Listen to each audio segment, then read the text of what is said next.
Queue లైన్లో భక్తులు పెరిగిండ్రనో సౌలతులు చాలక తిప్పలైతుందనో కిరాయి రూములు దొరుకుతలేవ్వనో ఆనకు సలికి భక్తులు వణుకుతున్నారనో వార్తలు వచ్చేటి.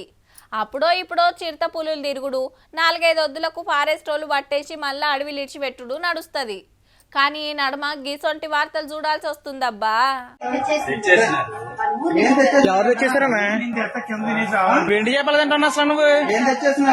పనోడు పిచ్చుకొని పగటిలి బువ్వ తింటుంటే వెనకమర్లెవలో లొల్లి పెడుతున్నారు. వాళ్ళు తింటున్నది చేపల పులుసు, మరి గన్ల తప్పేముంది అంటారా?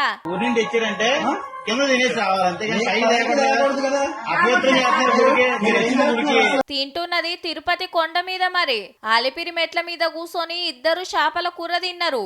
అట్లా నీళ్లు భక్తులు కాదు, తెల్వని బయటోళ్ళు కాదు, కొండ మీద ఊడ్చేటోళ్ళేనట. తొవ్వెంట పోయేటోళ్ళు చూసి వీడియో తీసి గుడోళ్ళకు చెప్తే స్టేషన్ల కంప్లైంట్ ఇచ్చి ఇద్దరిని జాబ్లకెళ్లి తీసేసిండ్రు. ఎంకన్న జాగల కౌసు తినొద్దని తెలిసి కూడా గిట్ల చేసుడు తప్పే కదా మరి.